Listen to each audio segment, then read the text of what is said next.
Hello everyone, welcome to exponential academy. मैं जूही मित्तल और आज हम करेंगे एप्लीकेशन ऑफ डेरिवेटिव्स में टेंजेंट एंड नॉर्मल की इक्वेशन हम फाइंड करना सीखेंगे using derivatives. Tangent and normal की इक्वेशन तो हम क्लास 11th में फाइंड करना सीख चुके हैं ना, लेकिन हमने वहां पर डेरिवेटिव्स का यूज नहीं किया था। डेरिवेटिव्स तो हमने अब निकालना सीखा है, तो टेंजेंट एंड नॉर्मल की इक्वेशन हम फाइंड करना सीखेंगे यूजिंग डेरिवेटिव्स। लेकिन मैं उससे पहले क्लास 11 का थोड़ा सा बेसिक बताना चाहूंगी कि टेंजेंट लाइन होती क्या है, नॉर्मल लाइन होती क्या है। तो देखते हैं क्या है टेंजेंट्स एंड नॉर्मल्स। सपोज करें y इज इक्वल्स टू, अगर कोई fx कर्व है, y is equals to fx curve, तो उसको ड्रॉ करते हैं। रफली ड्रॉ कर रही हूँ। Suppose this is the curve y is equals to fx curve, ये कर्व है y is equals to fx curve. अब टेंजेंट लाइन क्या होती है? एक लाइन, सपोज हमें फाइंड करनी है tangent line at point x1 y1, जो इस पॉइंट को टच होते हुए लाइन जाती है, that is called tangent line. थोड़ी सी टेढ़ी हो गई, ठीक कर लेते हैं। This line is called tangent line. Tangent line, अब जो भी हमें पॉइंट दिया है उस पॉइंट को टच करते हुए जो भी लाइन जाएगी कर्व पर, that is called tangent line. ये हम कर चुके हैं क्लास 11th में। और नॉर्मल लाइन क्या होती है? टेंजेंट लाइन के जस्ट परपेंडिकुलर लाइन। अब उसी पॉइंट पर मैं फाइंड कर रही हूँ x1 y1 पर ही, टेंजेंट के just perpendicular line is called normal line. Normal हम बोल सकते हैं, इसको हम नॉर्मल बोल सकते हैं। This is tangent. अब लाइन ही क्यों है? क्योंकि एक लाइन ही तो है जो कि किसी पॉइंट को टच करते हुए निकल रही है, और टेंजेंट लाइन के ही परपेंडिकुलर को हम बोल रहे हैं नॉर्मल। तो ये तो हम पढ़ चुके हैं टेंजेंट लाइन और नॉर्मल। अब सबसे पहले हमने पढ़ी थी point slope form. Point slope form class 11th में पढ़ी थी। पॉइंट स्लोप फॉर्म जो कि क्या होती थी? इसमें हमें एक पॉइंट दिया होता था और स्लोप दिया होता था, और हमें क्या फाइंड करनी होती थी? लाइन की इक्वेशन।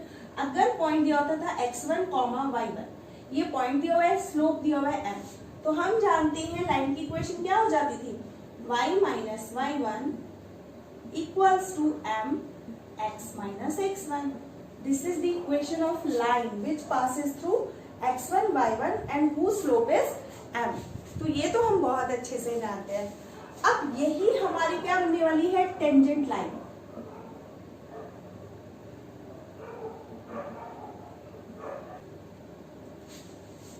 टेंजेंट लाइन, तो ये इक्वेशन हमारी क्या बन जाएगी? टेंजेंट लाइन बन जाएगी। कैसे? अब हमारे पास ये क्या होती है? ये भी तो एक लाइन ही है ना, जिसको हम टेंजेंट बोल रहे हैं। अब ये भी किससे पास होती है? एक पॉइंट से पास होती है। हमें एक पॉइंट गिवन है, बस स्लोप ही तो नहीं पता। स्लोप कैसे होता है? अगर हम इस पूरी लाइन को ड्रॉ करें तो एक्स एक्सिस की पॉजिटिव डायरेक्शन से एंटी क्लॉकवाइज डायरेक्शन में जो एंगल थीटा फॉर्म होता है, उसका tan ही क्या कहलाता है? स्लोप। तो slope is called m is equals to tan of theta. तो ये हो जाता है हमारा स्लोप। तो हमें क्या पता होना चाहिए इस टेंजेंट लाइन का? एंगल। यही तो हमने देखा था कि अगर हमें एंगल दिया होता है या स्लोप डायरेक्ट दिया होता है, अगर एंगल भी दिया होता था तो हम निकाल लेते थे स्लोप। तो हम यहाँ से लिखते हैं, हमें पॉइंट स्लोप फॉर्म पता होना चाहिए, यानी कि पॉइंट जिससे वो लाइन पास हो रही है, साथ ही उसका स्लोप क्या है। अगर ये हमें पता हो तो हम उस लाइन की इक्वेशन फाइंड कर सकते हैं। तो अब देखो, ये जो टेंजेंट थी ये भी तो एक पॉइंट से पास हो रही थी x1, y1, जिसका स्लोप हमने लिया m। तो क्या ये टेंजेंट लाइन की इक्वेशन नहीं हुई? बिल्कुल हुई। तो ये हो जाती है टेंजेंट लाइन। नाउ हमें क्या फाइंड करना है? नॉर्मल। अब हमने पढ़ा है, थोड़ा सा रिवीजन और बताती हूँ। अगर दो लाइन पैरेलल है, एक का स्लोप है m1, दूसरी का स्लोप है m2, दोनों लाइन एक दूसरे के पैरेलल है, तो हम जानते हैं m1 इक्वल्स टू m2। ये होता था अगर दोनों लाइन एक दूसरे के पैरेलल है, दोनों का स्लोप क्या होगा? एक दूसरे के पैरेलल है, तो हम क्या कहते हैं? m1 equals to m2। दोनों ही सेम एंगल फॉर्म करेंगे। लेकिन अगर दो लाइन एक दूसरे के परपेंडिकुलर हैं, दो लाइन एक दूसरे के परपेंडिकुलर हैं, लेकिन दो लाइन अगर एक दूसरे के परपेंडिकुलर हैं, तो हम देखते अगर ये M1 लाइन है, ये M2 लाइन है, जो कि एक दूसरे के परपेंडिकुलर है, तो हम जानते हैं दोनों का product M1 into M2 is equals to क्या होता है, -1 के। तो ये यूज होने वाला है, इसलिए मैं थोड़ा सा बता रही हूँ कि दो लाइन अगर पैरेलल है तो दोनों के स्लोप इक्वल होंगे, और दो लाइन अगर परपेंडिकुलर है तो दोनों का स्लोप का मल्टीप्लीकेशन इक्वल टू किसकी होता था, -1 के। ठीक है। और सिमिलरली हम देख सकते हैं, अगर कोई लाइन एक्स एक्सिस के पैरेलल है, दिस इज एक्स एक्सिस, ये कोई लाइन है, अगर एक्स एक्सिस के पैरेलल है तो ये कितना एंगल बना रही है एक्स एक्सिस से, 0 एंगल। और हम जानते हैं कोई लाइन जितना एंगल बनाती है एक्स एक्सिस से उसका tan क्या कहलाता है, स्लोप। तो अब ये लाइन एक्स एक्सिस से कितना एंगल बना रही है, 0, तो इस लाइन का स्लोप कितना होगा, tan 0, यानी कि 0। This is the slope. तो ये हो जाता है एक्स एक्सिस के पैरेलल लाइन का स्लोप। अब अगर कोई लाइन वाई एक्सिस के पैरेलल है, this is the Y axis, अगर कोई लाइन वाई एक्सिस के पैरेलल है तो वो एक्स एक्सिस से अब देखो कितना एंगल फॉर्म कर रही है, 90 डिग्री। तो स्लोप कितना होगा अभी बताया, m is equals to tan 90, m is equals to tan 90, तो इसका स्लोप आ जाएगा कितना, इन्फिनिटिव। तो यहां से क्या पता चलता है, अगर लाइन एक्स एक्सिस के पैरेलल है तो स्लोप विल बी 0, और अगर लाइन वाई एक्सिस के पैरेलल है तो उसका स्लोप कितना होगा, इन्फिनिटिव। तो ये छोटी छोटी टर्म्स हमें आनी चाहिए। नेक्स्ट हम देखते हैं इसका डेरिवेटिव से कैसे कनेक्शन है। ये तो हो गई थोड़ी सी बेसिक चीजें, हमें निकालनी आ गई है टेंजेंट की इक्वेशन। अब इसको डेरिवेटिव के फॉर्म में क्या करेंगे, अब हमें एक पॉइंट दिया होगा, हमें यही कर दिया होगा y इक्वल्स टू fx, एक कर्व दिया होगा और उस पर हमें फाइंड करनी है टेंजेंट की equation eight point x1, y1। एक कर्व दिया हुआ है y is equals to fx, उस पॉइंट, इस एक पॉइंट दिया हुआ है नंबर फर्स्ट, इस पर हमें क्या फाइंड करनी है, टेंजेंट की इक्वेशन। अब इस पर टेंजेंट की इक्वेशन फाइंड करने के लिए पॉइंट स्लोप फॉर्म से हमें क्या वर्ड चाहिए, स्लोप चाहिए। अब स्लोप कैसे निकाले, तो सेकेंड स्लोप निकालना है dy बाई dx से। हमें m अलग से या थीटा कुछ नहीं दिया हुआ, तो हम कैसे निकालेंगे, dy बाई dx। हम इसका डेरिवेटिव कर देंगे dy बाई dx, जो कि कितना आएगा, f डैश x, और जिस पॉइंट पर निकालना है ना वो पॉइंट सब्स्टिट्यूट कर देंगे, मींस x1 कॉमा y1। तो f डैश x की वैल्यू है x1 कॉमा y1, तो जो भी वैल्यू आएगी दैट इज कॉल्ड स्लोप। और पॉइंट स्लोप से हम क्या लिख सकते हैं, वापस ये इक्वेशन क्या होगी, y minus y1 equals to, अब m की जगह किसने ले ली, डेरिवेटिव ने, यानी कि डिफरेंशिएशन dy बाई dx। जो भी हमें y इक्वल टू fx कर दिया होगा उसका हम डिफरेंशिएशन करेंगे, और जिस भी पॉइंट पर हमें टेंजेंट की लाइन फाइंड करनी है वो पॉइंट हम उसमें सब्स्टिट्यूट कर देंगे, और x माइनस x1। तो ये हुई हमारी new equation is in derivative form. तो ये हो जाती है हमारी टेंजेंट लाइन की equation is in derivative form. है ना इजी, थोड़ा सा और अच्छे से समझ में आ जाएगा। करते हैं इस पर बेस्ड फुल क्वेश्चन, तो देखते हैं। उससे पहले प्लीज मेक अ नोट। तो देखते हैं एक्सरसाइज का ही क्वेश्चन नंबर फर्स्ट, जो कि क्या कहता है, find slope of the tangent to the curve at x is equals to 4। तो हमें कर्व मिल गया ना, y is equals to fx curve है, इसके इस पॉइंट पर हमें क्या निकालना है, स्लोप निकालना है। तो पॉइंट स्लोप फॉर्म हो गया ना। अगर हमें इक्वेशन भी फाइंड करनी होगी, जब स्लोप आ जाएगा तो हम पॉइंट स्लोप फॉर्म से क्या फाइंड कर सकते हैं, टेंजेंट की इक्वेशन भी फाइंड कर सकते हैं। लेकिन उसने इतना नहीं बोला, उसने बोला बस स्लोप फाइंड करके बताओ। तो करते हैं, कैसे करना है अभी बताया मैंने, अभी बताया y is equals to fx curve होता है तो हमें क्या निकालना होता है, dy बाई dx, और जो भी पॉइंट होता है वो रखकर f डैश x, यही हमारा क्या होता है, slope, slope of the tangent. जो भी पॉइंट पर निकाल रहे हैं तो वो किसको शो कर रहा है, किसी पॉइंट पर लाइन को शो कर रहा है, यानी कि स्लोप ऑफ द टेंजेंट को शो कर रहा है, स्लोप ऑफ द टेंजेंट। तो करते हैं ये वाला, हमें कर दिया हुआ है y is equals to 3x की पावर 4 माइनस का 4x। तो इसका डिफरेंशिएशन करते हैं, देखते हैं कितना आता है, 12x क्यूब माइनस 4। अब dy बाई dx की वैल्यू एट पॉइंट गिवन है at X is equal to 4, तो रख देते हैं एक्स की जगह पर 4, 12 4 का क्यूब माइनस 4, इसको सॉल्व कर लेते हैं, कितना आता है 12 इंटू 64 माइनस 4, तो इसको आप लोग खुद सॉल्व कर सकते हैं। तो यहां से जो भी आएगा that will be the slope of the tangent to the curve. तो है ना सिंपल, हमें बस क्या फाइंड करना है, स्लोप ऑफ द टेंजेंट। तो यानी कि dy बाई डी एक्स, अब m नहीं निकाल रहे हम, ना हमें थीटा दिया हुआ ना हमें m दिया हुआ, हम स्लोप कैसे निकाल रहे हैं, यूजिंग डेरिवेटिव्स। तो यही हमारा टॉपिक होता है कि टेंजेंट एंड नॉर्मल की इक्वेशन फाइंड करना सीखेंगे हम इसमें यूजिंग डेरिवेटिव्स। होप सो आप लोगों को समझ में आएगा, please make a note. Next आता है question number second and third, और दोनों ही सेम है क्वेश्चन नंबर फर्स्ट की तरह, क्योंकि हमें स्लोप फाइंड करना है टेंजेंट का, जहां पर y equal to f x curve हमें गिवन है। तो देखते हैं क्वेश्चन नंबर सेकेंड। अब y is equal to f x curve हमें गिवन है, at x is equal to 10 पर हमें क्या निकालना है, स्लोप ऑफ द टेंजेंट। और यहाँ पर लिखा हुआ है x is not equal to 2, अब x 2 हो जाएगा तो नीचे x को अगर 2 रखेंगे तो नीचे वाला टर्म 0 हो जाएगा, तो इन्फिनिटिव हो जाएगा, वो एग्जिस्ट ही नहीं करेगा फंक्शन। तो इसीलिए उसने पहले ही बता दिया कि x की वैल्यू क्या नहीं होनी चाहिए, 2 नहीं होनी चाहिए। और हमें किस पॉइंट पर फाइंड करना है slope of the tangent, at x is equal to 10।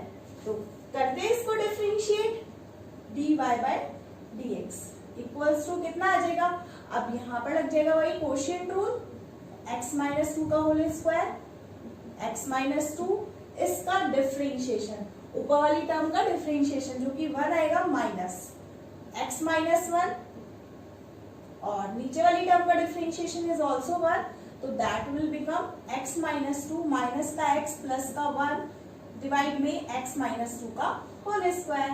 तो कितना आएगा, x से x कटते हुए दिख रहे हैं, यहाँ पर आ रहा है माइनस का 1 अपॉन x माइनस 2 का होल स्क्वायर। तो ये आ गया हमारा dy बाई dx।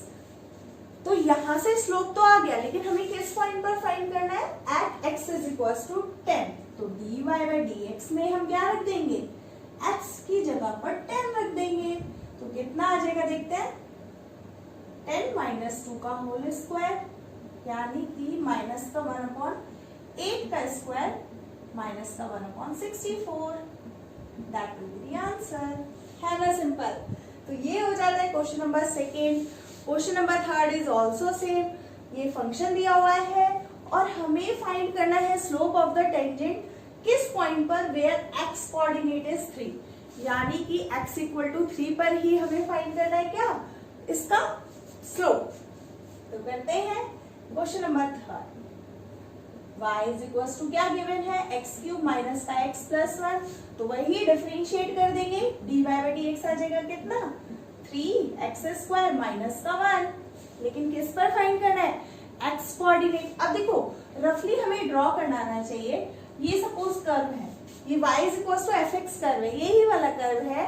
अब इसके किसी पॉइंट पर, कहां पर, जहां पर 1 2 3, x का कोऑर्डिनेट कितना है, 3 है, तो x कोऑर्डिनेट इज 3।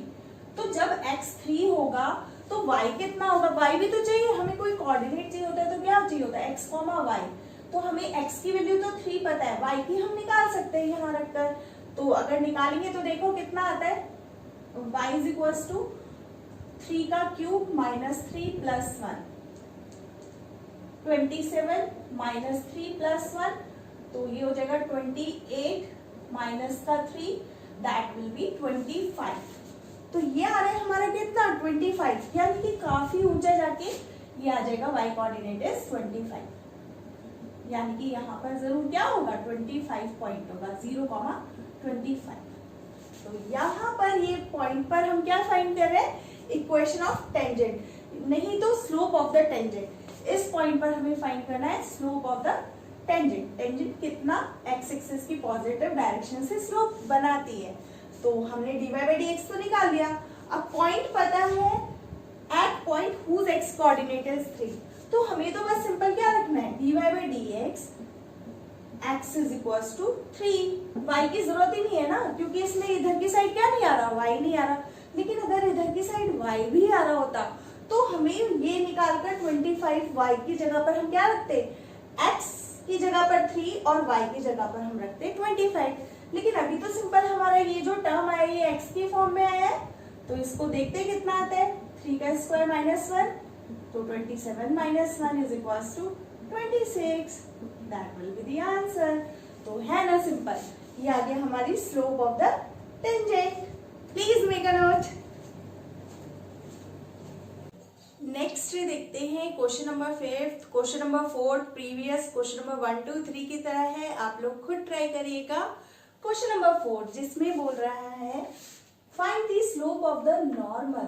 अब हमें टेंजेंट का स्लोप नहीं फाइंड करना, हमें नॉर्मल का स्लोप फाइंड करना है टू द कर्व। और कर्व भी कैसे दिया हुआ है, y is equal to fx की फॉर्म का नहीं दिया हुआ, इज इट पैरामीट्रिक फॉर्म दिया हुआ है। ये क्या है, थीटा में पैरामीट्रिक फॉर्म है। तो हम यहां से कैसे निकालते हैं डेरिवेटिव, हम पहले dx ओवर डी थीटा निकालते हैं, फिर dy बाई डी थीटा निकालते हैं, और dy बाई dx कैसे निकालते हैं, dy by dx is equal to dy by d theta multiply d theta over dx, ऐसे ही तो करते थे, या dy by d theta divide by dx by d theta, तो ऊपर जाके यही हो जाता है ना। तो हमें अब यही दोनों टर्म फाइंड करनी है, तो यहां से हमारा क्या आ जाएगा dy बाई dx, और उसमें हम रख देंगे theta is equal to pi by 4।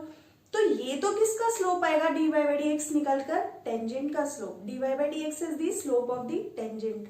अब नॉर्मल का स्लोप क्या आने वाला है, देखते हैं। क्वेश्चन नंबर 5 अच्छा क्वेश्चन है, क्वेश्चन नंबर 5। अब x इज इक्वल टू हमें गिवन है a cos क्यूब थीटा, तो हम क्या निकालेंगे dx ओवर डी थीटा, जो कि कितना आ जाएगा, a कांस्टेंट है 3 आगे आ जाएगा, cos स्क्वायर थीटा और cos थीटा का डिफरेंशिएशन माइनस का साइन थीटा, जो कि कितना हो जाएगा माइनस का 3a cos square theta into sine theta. तो ये आ गया dx ओवर डी थीटा। अब हम निकालते हैं y is equal to given है a साइन क्यूब थीटा, तो यहां से निकाल लेते हैं dy बाई डी थीटा, कितना आएगा वही 3a साइन स्क्वायर थीटा और साइन थीटा का cos थीटा, तो ये आ गया किसका डिफरेंशिएशन, y का विद रिस्पेक्ट टू थीटा। अब हमें तो निकालना है dy बाई dx, तो अभी मैंने बताया इसको इससे डिवाइड कर देते हैं, dy by d theta divide by dx by d theta, जो कि कन्वर्ट होके ऐसे बन जाता है dy by d theta divide by dx by d theta, जो कि क्या होता है कन्वर्ट होके एज इट इज हो जाता है ऐसा। तो dy बाई डी थीटा की वैल्यू कितनी है, ये है 3a sine square theta into cos theta, ये dy बाई डी थीटा की value dx over D theta की वैल्यू है माइनस का 3a cos square theta into sine theta. तो देखते हैं क्या क्या करते हैं, 3a पूरा कट रहा है, साइन की एक पावर जा रही है, cos की भी एक पावर कट रही है, तो ये बना माइनस साइन के साथ टेन थीटा, माइनस का साइन अपॉन कॉस, एक साइन बचा ऊपर और नीचे एक कॉस बचा, तो माइनस का टेन थीटा। तो ये आ गया हमारे पास क्या डेरिवेटिव dy बाई dx। अब हमें फाइंड करना है dy by dx at theta is equal to pi by 4, तो देखते हैं कितना आता है dy by dx at theta is equal to pi by 4, तो क्या रख देंगे थीटा की जगह पाई बाई 4 रख देंगे, 10 पाई बाई 4, और 10 पाई बाई 4 की वैल्यू क्या होती है 1। तो ये आ गया हमारे पास slope of the tangent is minus का 1। तो ये आ जाता है हमारा dy by dx at theta is equal to pi by 4 which is equal to -1। अब ये किसका स्लोप हुआ, नॉर्मल का, no, this is the slope of the tangent. ये क्या है हमारे पास, स्लोप ऑफ द टेंजेंट, ये टेंजेंट का स्लोप आया, स्लोप ऑफ द टेंजेंट। तो ये तो आ गया, लेकिन हमें तो नॉर्मल का स्लोप फाइंड करना था ना। अभी मैंने बताया कि अगर कोई कर्व है उसके किसी पॉइंट पर टेंजेंट जा रही है तो नॉर्मल क्या होता है, उसकी जस्ट परपेंडिकुलर होता है, और अगर टेंजेंट का स्लोप m1 है, इसका स्लोप m2 है नॉर्मल का, और दोनों क्या होते हैं परपेंडिकुलर। तो अभी अभी मैंने कंडीशन बताई थी, दो लाइंस अगर परपेंडिकुलर है तो उनके स्लोप का प्रोडक्ट क्या होता है m1 into m2 is equal to -1। तो वही रिजल्ट अब लगने वाला है हमारे पास। तो हमारे पास किसका स्लोप आ गया, टेंजेंट का स्लोप है हमारे पास, और हमें किसका फाइंड करना है, नॉर्मल का। तो हम यहां से बोल सकते हैं slope of the normal, slope of normal will be equal to कितना होगा, अगर ये सपोज करो ये टेंजेंट का स्लोप कितना है, m1 है, सपोज हम इसको m1 लेके चल रहे हैं, slope of the tangent, normal की स्लोप को हम कितना लेके चल रहे हैं, m2, तो मैं यहां पर लिख देती हूँ m2, slope of the normal m2। कैसे फाइंड करेंगे, हम कंडीशन लगा देंगे m1 into m2 is equals to -1, और हमें क्या फाइंड करना है, m2, m1 हमारे पास आ ही गया, m1 की वैल्यू कितनी आई है, -1, तो m1 की वैल्यू रख देते हैं -1 into m2 is equals to -1, तो m2 हमें माइनस से माइनस कट के कितना आते हुए दिख रहा है, दिस इज इक्वल टू 1, यानी कि this is the slope of the normal. तो ये आ गया हमारे पास स्लोप ऑफ द नॉर्मल। और साथ ही हम कैसे लिख सकते हैं स्लोप ऑफ द नॉर्मल को, dy बाई dx जो होता है किसका स्लोप होता है, dy by dx is equals to slope of tangent, slope of tangent, ये टेंजेंट का स्लोप होता है, और नॉर्मल का स्लोप इसी के अकॉर्डिंग कितना आ जाएगा, माइनस, आप देखो यहां से अगर m2 की वैल्यू निकालें हम तो कितनी आते हुए दिख रही है, m2 is equals to minus का 1/m1, और m1 की वैल्यू कितनी थी, माइनस का 1/m1 को हमने कितना लिखा था, dy बाई dx, यही था ना, dy बाई dx। तो हम यहां से भी लिख सकते हैं slope of the tangent is dy by dx and slope of normal is minus का 1/dy बाई dx। तो हमें क्या करना होता है, -1/dy by dx, this is the slope of normal. तो अगर dy बाई dx हम निकाल रहे हैं तो माइनस का 1/dy बाई dx किसको रिप्रेजेंट करता है, स्लोप ऑफ द नॉर्मल। तो ये हो जाते हैं कुछ questions based on tangent and normals. Hope so आप लोगों को अच्छे से समझ में आए होंगे।